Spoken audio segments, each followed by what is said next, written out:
Welcome to Moving People Forward with Mark Elfstrand. This program is a series of conversations on commonly seen challenges in everyday people's lives. We hope you'll be inspired by the stories you hear today.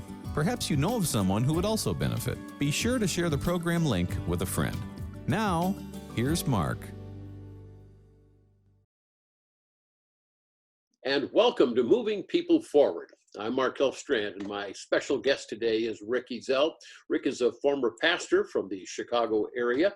He is now the managing partner of Employee Care of America. He's also the author of several books. He loves to write, and he loves to encourage and to help people, and I'm pretty sure that's what we're going to be able to do as you watch our segments today. So, Rick, good to see you again, my friend. Yeah, Mark, you too. It's great to see you as well. So our connection goes back to your days in the Naperville area when you were pastoring a church. Tell us about a little bit of your pastoral history first.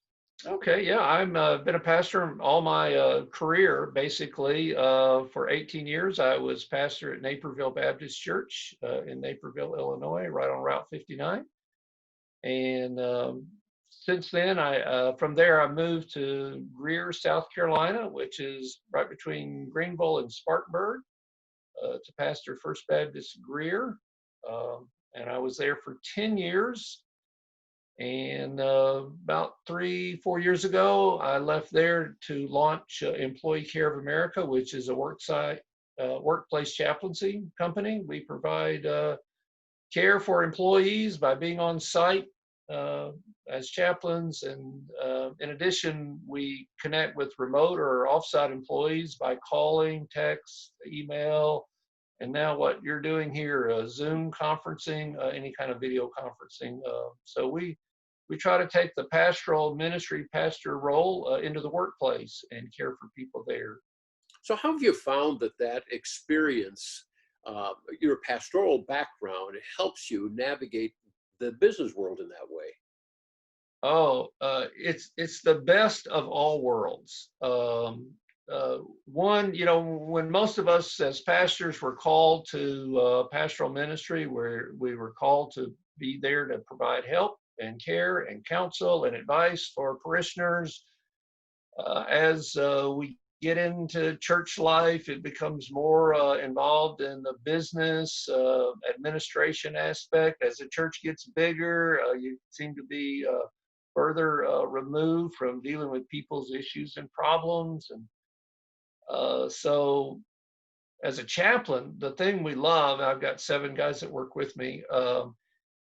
The thing we love is we have no agenda. When we show up on site, we're there just for the employee to provide care, to provide counsel, to provide encouragement, whatever it might be. We don't get involved in politics, company politics. It's a great ministry because people are hurting. They can't stop going to work. And they bring those issues and problems with them. And so we're there just to provide that help and counsel. So it's a great ministry, great tool. And even here in South Carolina, which is the buckle of the Bible Belt, there's more churches than you can dare to count. Fewer and fewer people are going to church. So they lack that support group. They lack that community that they need, especially when life turns sour on them. So you're available for these people, but on the other hand, you are a chaplain by title, so they must expect that there's something spiritual that you may be bringing into the equation. And does that make some people uncomfortable? It makes them joke a lot, oh, we got to stop that conversation. But, I love it because so many of the guys I deal with, they're just real and genuine. They don't put on their Sunday best like a lot of our church folks do when they show up at church. They're just who they are, and they joke with me, and we have a lot of interesting conversations that take place. But yes, we do bring that spiritual aspect. That's a neat thing. It's neat when somebody says, "Hey, will you pray for me?" Right. I was at a site Tuesday, new employee. I introduced myself, what I'm doing, why I'm there. And little later on, he came over and he says, man, I really need some help. I'm going through some legal issues. Would you pray for me? And right there in the warehouse, we just moved over to the side.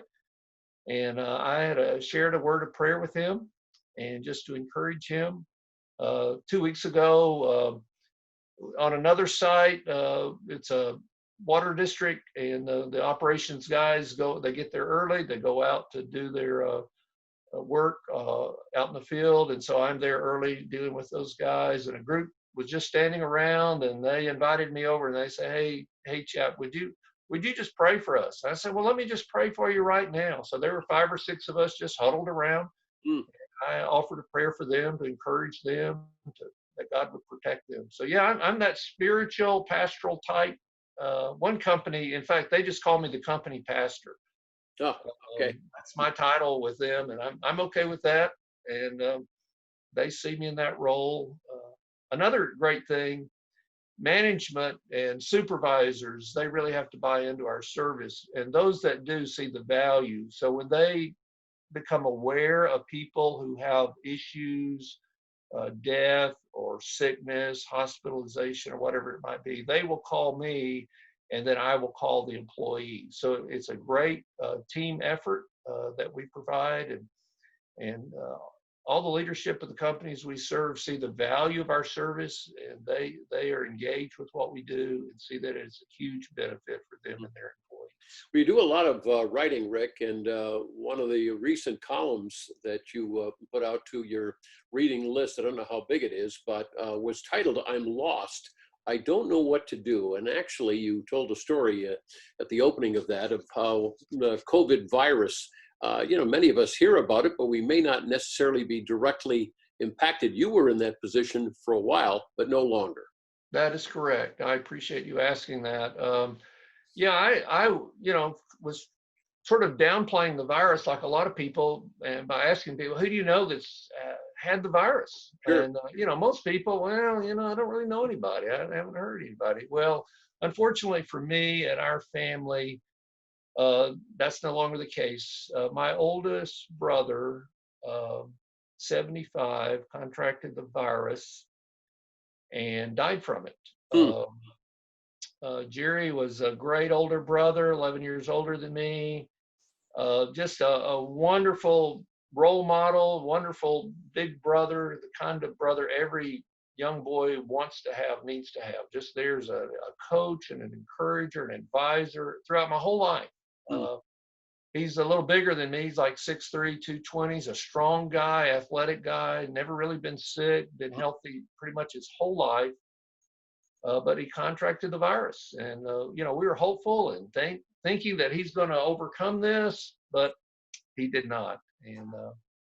And so that was a hard reality for us. And one of the things that was so troubling is that we had none of the end of life experiences or events, celebrations, funerals that one normally has. Usually as a pastor, when I get the call that somebody's sick or dying, you're off to the hospital. If it's a family member, you're gathering the family together. If somebody dies, then you're planning a funeral. And me as the pastor in the family, I'm always the one that has a key role in the funeral service. And none of that happened. And it was the strangest feeling. In fact, we got the call early one morning. He died that night, and that day I was out in the yard doing yard work, and it just seemed wrong that my brother, my oldest brother, whom I cared for and loved greatly, who had such an influence and impact on my life, had just died, and here I'm doing some menial tasks like pulling weeds and spreading mulch. It just didn't seem right. And that's probably been one of the hardest things in this whole situation, Mark, is just dealing with not having those end of life experiences that we normally. Well, and I'm sure there's many who have gone through that same experience and feel the same kind of pain that you do. We're going to need to take a quick break here, but we're going to come back in just a moment and continue our conversation with Rick Ezell. Rick, again, is the managing partner of Employee Care of America. and he is a workplace chaplain, and he also loves to write. And another one of his columns not too long ago, I think it was in the month of March, was on the subject of loneliness. And of course, with the virus in play, that can be seen more often as well. And we'll pick up on that here in just a moment.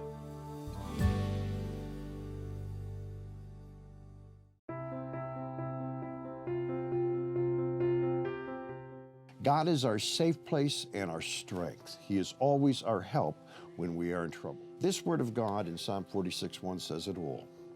God is our safe place. He is our strength. He is our help when we are in trouble.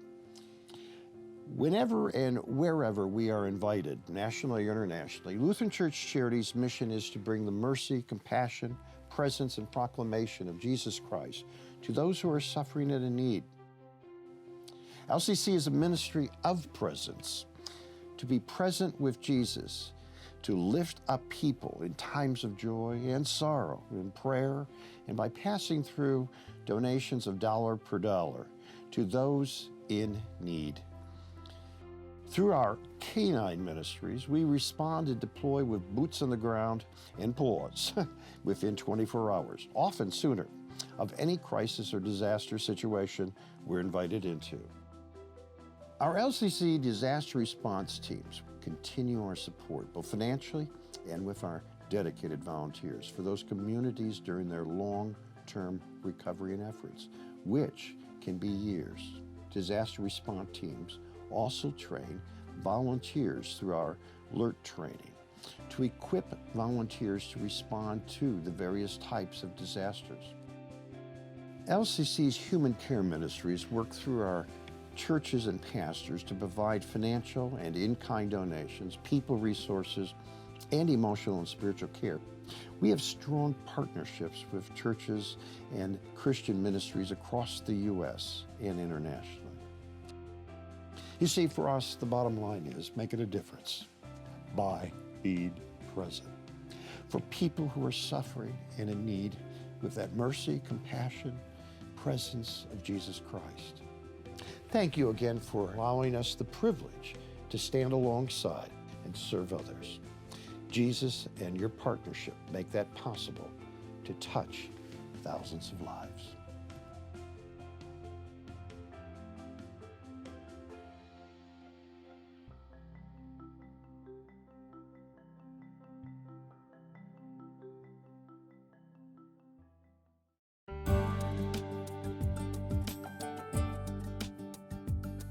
This is Moving People Forward. I'm Mark Elfstrand. Thank you for joining us. My guest is Rick Ezell. Rick is formerly a pastor that was in the Chicago area. That's how I got to know him many years ago. And since then, he has moved to South Carolina. Today, he is the managing partner of Employee Care of America. Works with about, did you say 7 other people are working on your team? Right. We have 7 chaplains. Yep. Okay. Yeah, very good. And Rick is also an author. He does a fair amount of writing. While we're thinking about it right now, that I mentioned that you write a lot and I get your newsletters. How could they sign up for those? My personal website is rickezell.com, RSEKEZELL.com. Yep. Okay. And just go on there. There's a place to sign up for it. All right, yeah, very good. Well, like I was saying just a few weeks ago, I believe it was in the month of March, you had a column that was out on the subject of loneliness. And one of your observations early on in that was that loneliness is the most desolate word in the world. I don't think I've ever heard it quite described as that. Explain that. Well, what I meant by that is it's desolate because there's so many people who are experiencing loneliness, and you can be surrounded by tens of people, hundreds of people. You can have 1,000 Facebook friends and, umpteen Instagram followers and still have feelings of loneliness. Max Lucado, he defined loneliness, not the absence of faces, it's the absence of intimacy. Loneliness doesn't come from being alone, it comes from feeling alone. Mm-hmm. Yeah, well, and of course, as you mentioned, a lot of people are in that situation. What's weird is now we are isolated, so to speak, because we're being told to keep socially distant and to shelter in place, if you will.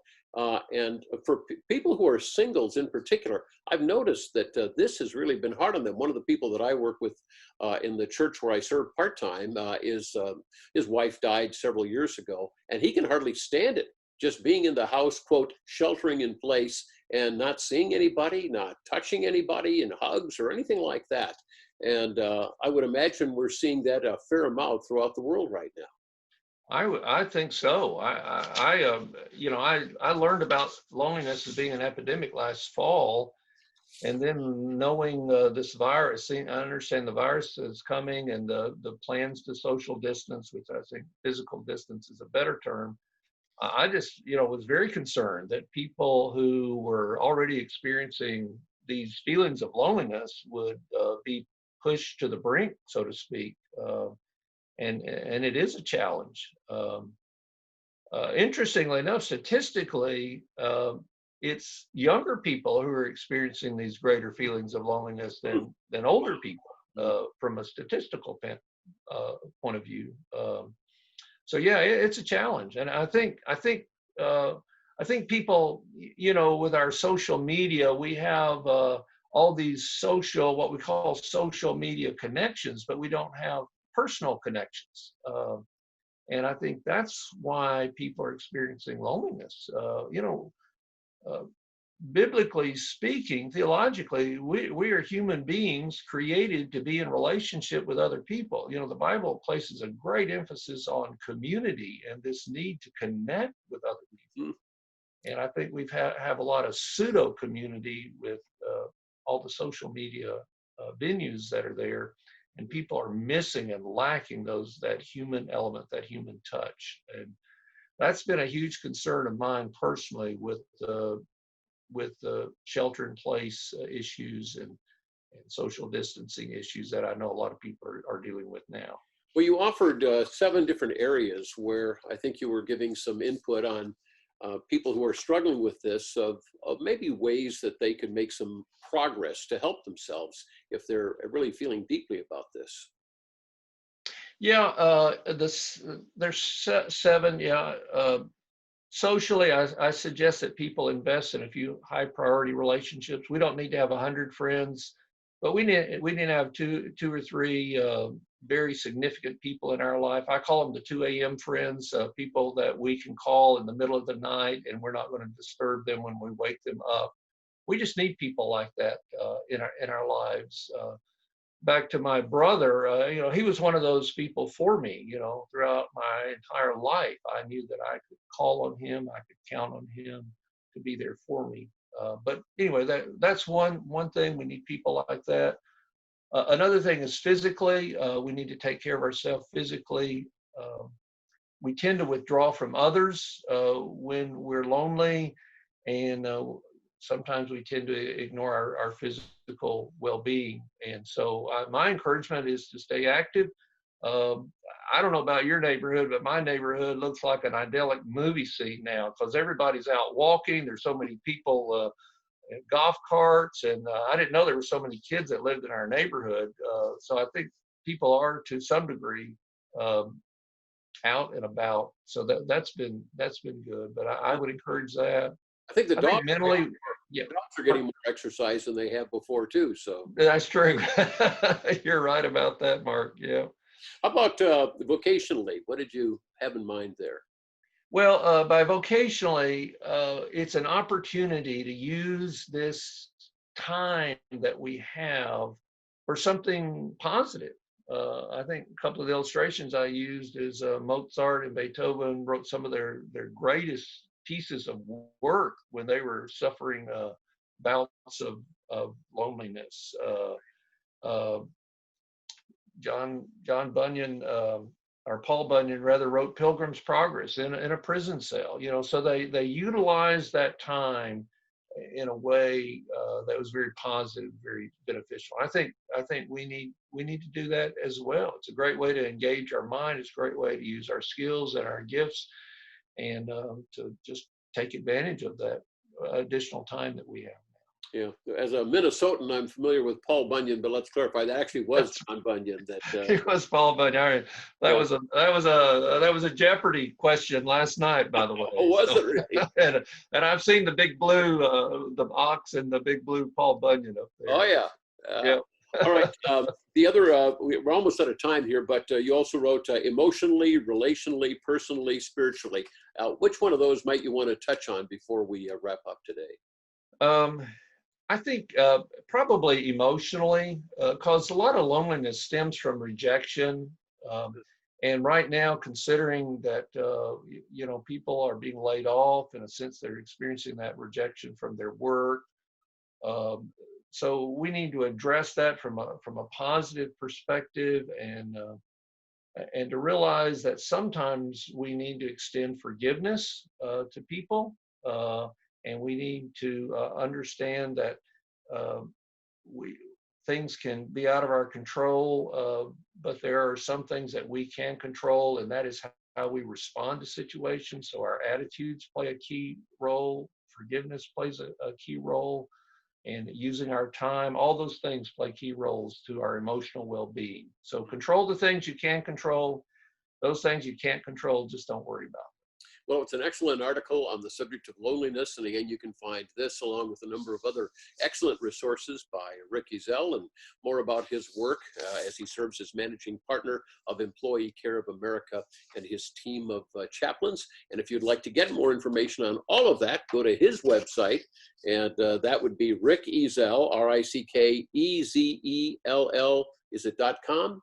Correct. Mm-hmm. Yeah, RickEzell.com. Well, Rick, good to see you again, and I'm glad to see that God has got you fully engaged. Well, thank you, Mark. I sure appreciate it. It's good to see you as well. Thank you so much. Thank you, and bless you and your family as well. And that's going to wrap up our segments today for Moving People Forward. Thank you for joining us.